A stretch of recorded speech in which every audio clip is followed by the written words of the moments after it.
Amerika Serikat, sebuah negara adidaya yang telah menjadi tolok ukur kekuatan, kemajuan, dan pengaruh global.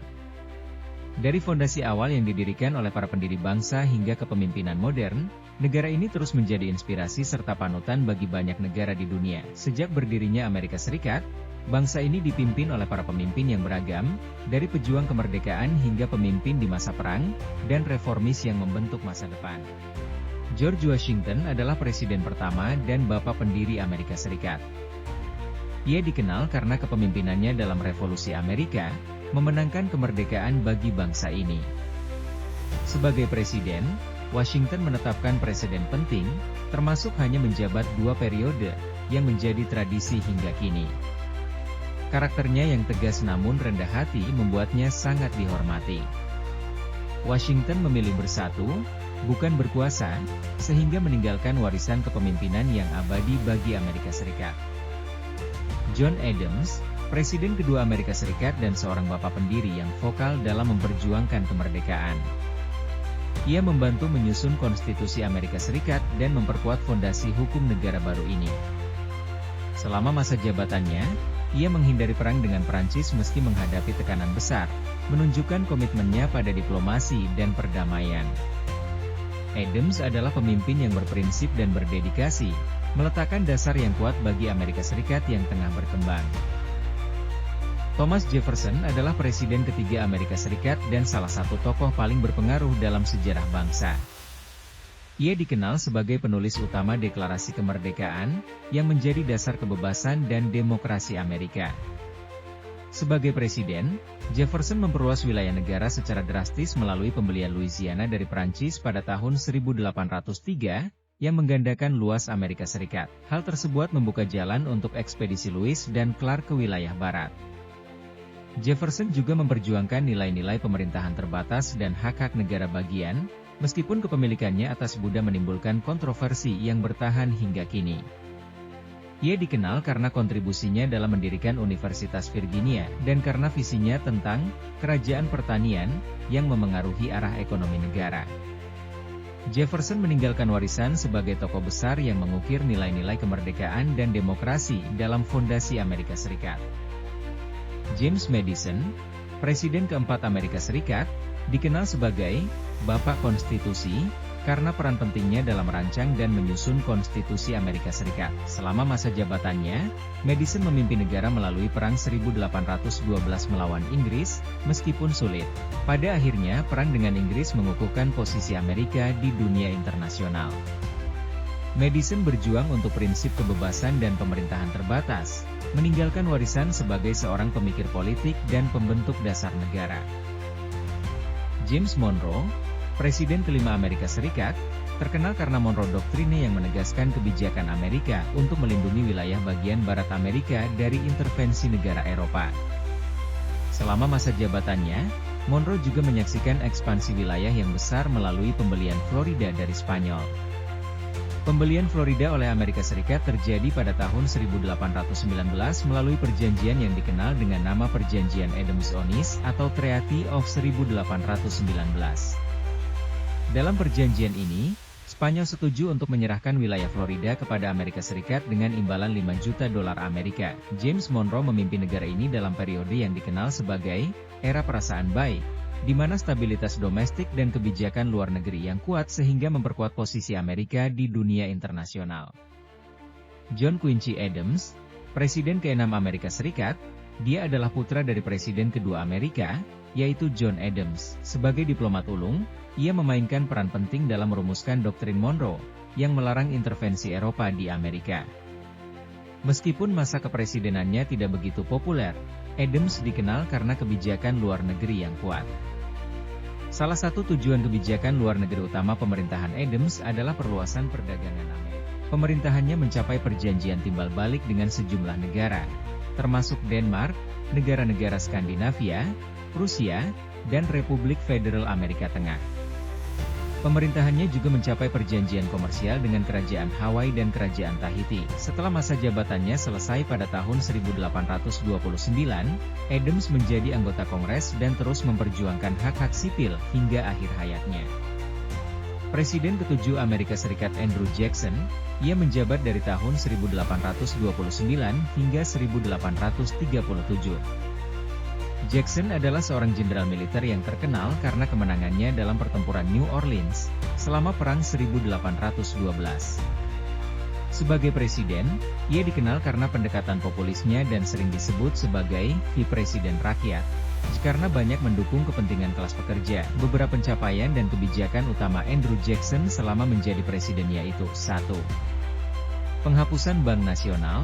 Salah satu keputusan paling kontroversial Jackson adalah menutup Bank Nasional AS, karena ia merasa bank tersebut menguntungkan elit kaya dan menindas rakyat. 2. Undang-Undang Pemindahan Indian Removal Act, di mana Presiden Jackson menandatangani undang-undang menyebabkan pemindahan paksa suku-suku asli Amerika dari tanah mereka di wilayah Tenggara Amerika ke wilayah yang sekarang adalah Oklahoma. Kebijakan ini dikenal sebagai Trail of Tears dan mengakibatkan penderitaan besar bagi ribuan penduduk suku Indian. Presiden Jackson adalah sosok yang penuh kontroversi. Bagi sebagian orang, ia dianggap sebagai pahlawan yang membela rakyat biasa dan memperkuat demokrasi. Namun, kebijakannya terhadap penduduk asli Amerika telah dikritik keras dan menjadi salah satu aspek paling suram dalam sejarah pemerintahannya. Presiden ke-8 Amerika Serikat adalah Martin Van Buren, yang menjabat dari tahun 1837 hingga 1841. Van Buren adalah presiden pertama yang lahir sebagai warga negara Amerika Serikat, karena para presiden sebelumnya lahir sebelum Revolusi Amerika dan kemerdekaan. Tak lama setelah Van Buren mulai menjabat, Amerika mengalami krisis ekonomi besar yang disebut Panik 1837. Krisis ini menyebabkan gelombang pengangguran dan kemiskinan yang meluas. Sebagai tanggapan terhadap krisis ekonomi, Van Buren mengusulkan pembentukan Independent Treasury System pada tahun 1840, yang dirancang untuk mengurangi ketergantungan pada bank swasta dan mengelola keuangan pemerintah secara terpisah. Sebelum menjadi presiden, ia adalah wakil presiden di bawah Andrew Jackson dan juga menjabat sebagai Menteri Luar Negeri. Van Buren melanjutkan kebijakan pemindahan paksa penduduk asli Amerika yang dimulai oleh Andrew Jackson, di mana ribuan orang Cherokee dipindahkan secara paksa dari tanah mereka di Tenggara Amerika ke wilayah barat. Meskipun Van Buren dianggap sebagai politisi berbakat dan salah satu pendiri Partai Demokrat, masa kepresidenannya dirusak oleh krisis ekonomi yang melanda Amerika. William Henry Harrison adalah Presiden Amerika Serikat ke-9 yang menjabat pada tahun 1841. Terkenal sebagai pahlawan perang Tippecanoe, Harrison berhasil memenangkan pemilu dengan slogan, Tippecanoe and Tyler too. Namun, ia dikenal sebagai presiden dengan masa jabatan tersingkat dalam sejarah Amerika, yaitu hanya 31 hari. Pada pelantikannya, Harrison berpidato dalam cuaca dingin tanpa mantel. Tak lama setelah itu, ia jatuh sakit karena pneumonia. Dalam waktu 1 bulan, ia meninggal dunia pada 4 April 1841, menjadi presiden pertama yang wafat saat menjabat. Kematian Harrison menyebabkan krisis suksesi, yang akhirnya memberi jalan bagi John Tyler menjadi presiden penuh. Presiden Amerika Serikat ke-10 John Tyler menjadi presiden ke-10 Amerika Serikat setelah kematian William Henry Harrison pada tahun 1841. Ia adalah presiden pertama yang naik jabatan melalui suksesi, menciptakan warisan kebijakan penting dalam sejarah Amerika. Meskipun sering bertentangan dengan partainya, Tyler berhasil mencapai beberapa pencapaian utama, seperti perjanjian Webster-Ashburton dengan Inggris dan mendukung aneksasi Texas ke dalam wilayah Amerika Serikat. Warisan Tyler memperkuat aturan suksesi kepresidenan dan menjadi bagian penting dari fondasi sistem politik Amerika Serikat. James K. Polk menjabat sebagai Presiden AS ke-11 dari tahun 1845 hingga 1849. Ia dikenal dengan kebijakan ambisiusnya yang memperluas wilayah Amerika secara besar-besaran. Polk memimpin Perang Meksiko-Amerika yang berakhir dengan penambahan wilayah Amerika, seperti California dan New Mexico, serta menyelesaikan perbatasan Oregon dengan Inggris. Ia juga memperkuat sistem keuangan Amerika dengan mengembalikan Independent Treasury dan menurunkan tarif untuk mendorong perdagangan. Zachary Taylor, Presiden ke-12 Amerika Serikat, adalah pahlawan Perang Meksiko-Amerika yang naik ke tampuk kekuasaan pada tahun 1849. Dikenal karena ketegasannya, ia menentang perluasan perbudakan ke wilayah baru di Amerika. Taylor mendukung wilayah baru menjadi negara bagian bebas, yang menimbulkan ketegangan dengan para pendukung perbudakan di selatan.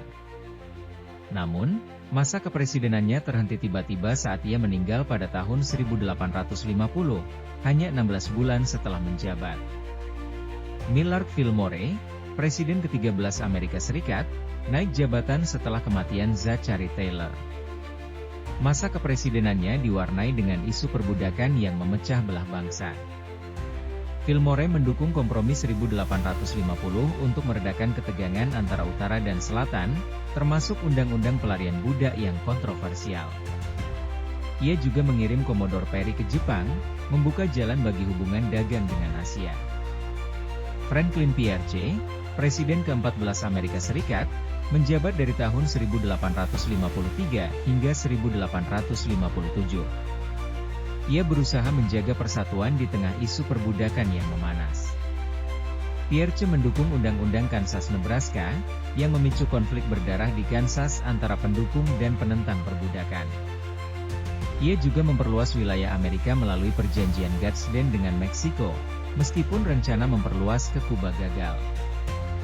James Buchanan, Presiden ke-15 Amerika Serikat, menjabat dari tahun 1857 hingga 1861.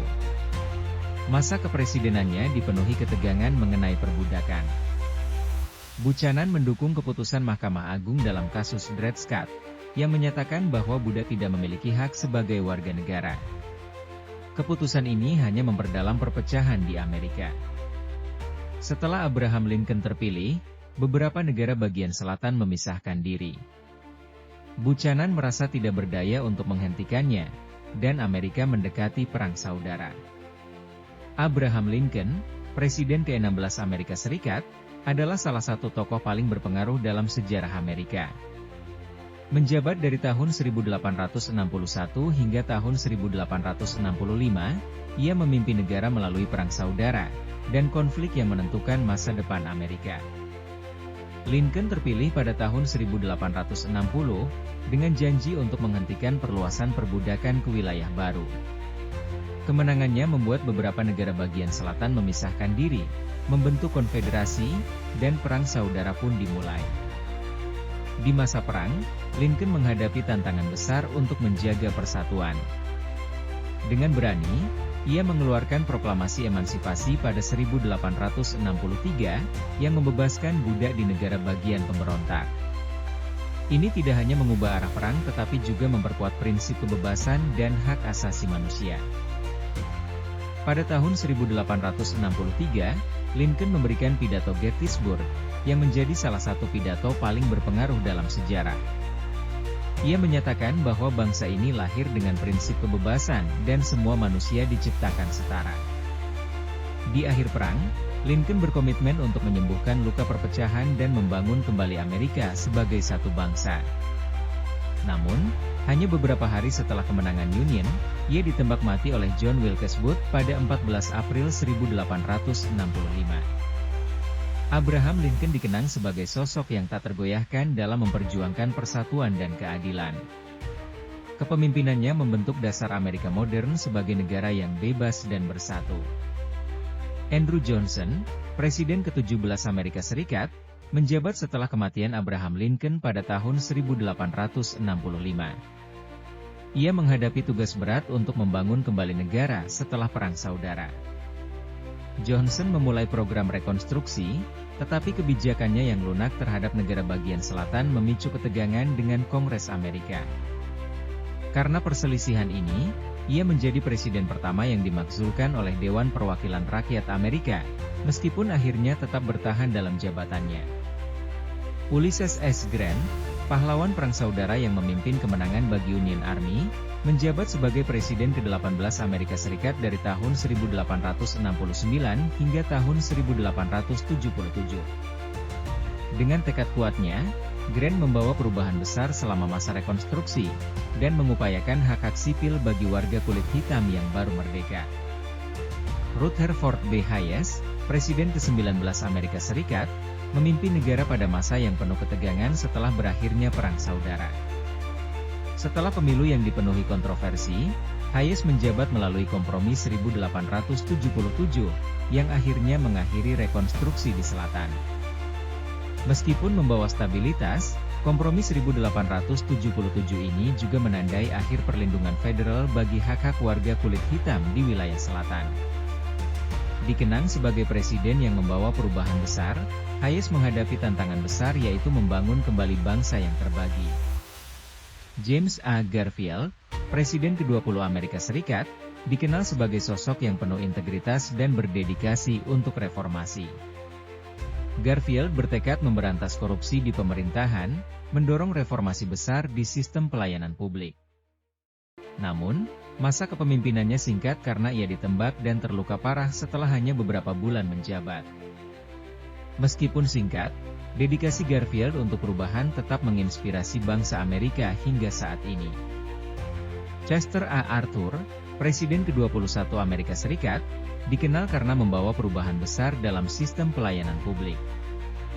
Di tengah tuntutan rakyat, Arthur memperkenalkan Pendleton Civil Service Reform Act, undang-undang yang menetapkan standar untuk pegawai pemerintahan. Langkah ini mengakhiri praktik korupsi dan nepotisme, membuat pemerintah lebih profesional dan adil.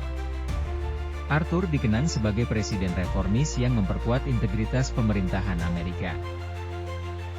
Grover Cleveland, Presiden ke-22 Amerika Serikat, adalah satu-satunya presiden yang menjabat 2 kali dalam periode yang terpisah. Cleveland dikenal karena sikapnya yang jujur dan tegas, menolak korupsi serta memperjuangkan kebijakan fiskal yang ketat. Selama masa jabatannya, Cleveland berupaya memperkuat integritas dan transparansi di pemerintahan. Cleveland dikenang sebagai pemimpin berprinsip yang menempatkan kepentingan rakyat di atas segalanya. Benjamin Harrison, cucu dari Presiden ke-9 William Henry Harrison, menjabat sebagai Presiden ke-23 Amerika Serikat dari tahun 1889 hingga tahun 1893. Lahir di Ohio, Harrison memiliki latar belakang militer dan pengacara, yang membentuk pandangannya tentang hukum dan kepemimpinan. Terpilih dalam pemilu tahun 1888 yang kontroversial, Harrison mengalahkan petahana Grover Cleveland dalam electoral vote, meski kalah dalam popular vote. Sebagai presiden, Harrison dikenal sebagai pemimpin progresif yang mendukung hak-hak sipil dan industri yang berkembang pesat di Amerika Serikat. Di bawah pemerintahannya, ekonomi tumbuh pesat, namun ia juga menghadapi tantangan dalam mengendalikan inflasi dan korupsi. Era Harrison bertepatan dengan masa industrialisasi yang pesat, dan ia berupaya melindungi industri Amerika melalui tarif yang tinggi, yang dikenal sebagai E1MCHE Pronunciation Kinley Tarif. Tarif ini bertujuan untuk melindungi industri dalam negeri dari kompetisi asing, namun menyebabkan harga barang meningkat tajam. Salah satu pencapaian terbesar di bawah kepemimpinan Harrison adalah pengesahan Sherman Antitrust Act pada tahun 1890, sebuah undang-undang penting yang dirancang untuk melawan monopoli dan praktik bisnis yang tidak adil. Langkah ini menjadi dasar penting dalam hukum anti-monopoli Amerika Serikat. Harrison juga memiliki pandangan tentang perlindungan hak-hak penduduk asli Amerika, meski pada masanya, konflik antara penduduk asli dan imigran terus meningkat. Dalam banyak hal, masa jabatan Benjamin Harrison menandai awal era baru bagi Amerika, di mana perubahan ekonomi, sosial, dan politik terus bergulir dengan cepat. Meskipun tantangan tidak sedikit, kebijakan-kebijakan Harrison memberikan fondasi bagi kebangkitan Amerika sebagai kekuatan ekonomi.